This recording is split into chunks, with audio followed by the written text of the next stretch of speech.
Ya, apa motivasi belajar agama Islam dari dulu hingga sekarang? Jadi gini Bapak Ibu sekalian, ketika saya masuk dalam agama Islam, ada satu hal yang nggak bisa saya nafikan, ada satu hal yang nggak bisa saya hilangkan dari kepala saya. Apa yang saya nggak bisa hilangkan? Ada satu pengetahuan, Allah itu pasti ada.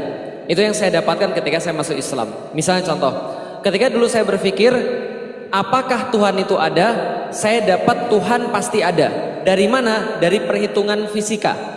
Jadi ada seorang ahli fisika, ketika dia ngitung tentang alam semesta ini, dia dapat kemungkinan Tuhan tidak ada atau seluruh dunia itu tercipta secara kebetulan, itu sama seperti ada angin puting beliung lewat ke tempat pembuangan sampah. Setelah selesai dia lewat angin puting beliung itu, jadi pesawat Boeing 737. Mungkin atau tidak?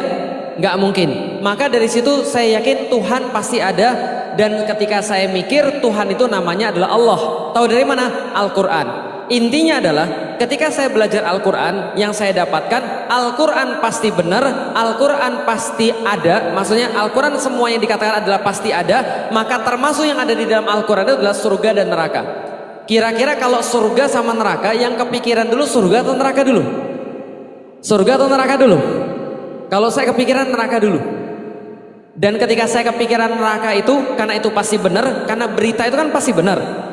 Berita itu kan adalah sesuatu yang nyata. Kalau yang saya pikirin pertama adalah neraka dulu, bukan surganya dulu. Lah kenapa? Neraka itu yang paling ngeri apanya Bapak Ibu sekalian?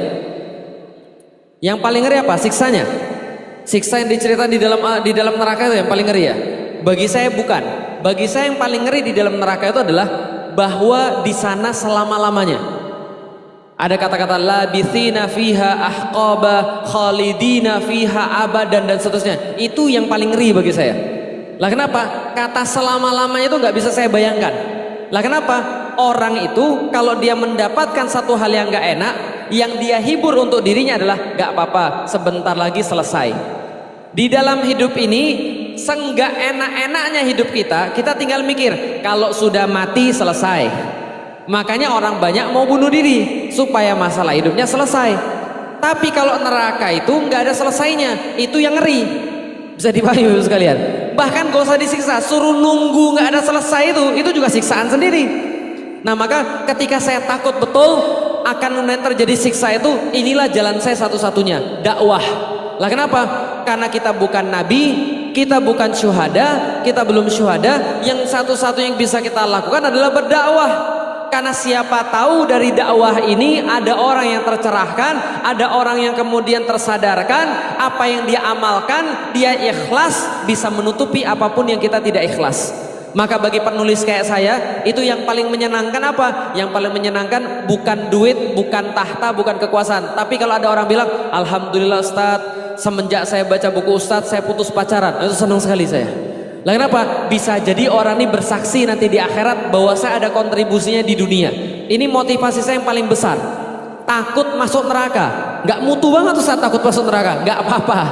Waliman khafa maqama rabbihi jannatan. Bagi orang-orang yang kemudian takut pada kemudian Tuhannya, ada kemudian dua surga bagi dia, insya Allah. Maka takut pada Allah ini motivasi saya yang paling besar. Kalau surga itu motivasi yang lain, tapi utamanya adalah neraka. Yang kedua, dunia. Saya pengen untuk jadi kenangan baik pada anak-anak saya. Ini yang memotivasi saya untuk belajar. Ini yang memotivasi saya untuk tidak melakukan sesuatu yang tidak bermanfaat. Contoh, kadang-kadang di antara cowok-cowok itu ada yang suka melakukan perkara-perkara yang gak guna. Contoh misalnya apa? Nonton film porno misalnya, perkara-perkara maksiat. Yang saya pikirin begini, kalau ada orang yang nonton film porno itu punya anak, kira-kira gimana pendapat Anda? Pas Anda lagi nonton film porno, tiba-tiba mati, anak Anda lihat, bapakku mati nonton film porno. Kira-kira gimana ceritanya? Rela atau enggak kira-kira begitu? Maka saya menjauhkan dia daripada maksiat-maksiat yang kayak begitu. Maka saya menulis buku. Untuk apa? Supaya anaknya tahu bapaknya siapa. Dan kalau saya sudah mati, anaknya tahu harus berbuat apa. Itu motivasi saya yang kedua. Untuk anak-anak saya pengen diingat baik oleh anak-anak saya. Saya pengen ketika anak perempuan saya dewasa, kemudian dia ditanya, pengen nikah sama yang kayak gimana? Dia jawab, pengen nikah dengan orang kayak bapak saya. Itu berhasil. Ketika anak saya ditanya yang kecil, pengen jadi kayak apa? Pengen jadi kayak bapak saya. Itu motivasi saya di dunia. Agar anak-anak saya itu tahu siapa bapaknya dan mau beraktivitas seperti bapaknya. Jadi ada motivasi akhirat, ada motivasi dunia. Insya Allah kalau itu kita jalani, insya Allah kita akan terus menerus berkembang dan tidak akan pernah cukup dengan satu hal. Allah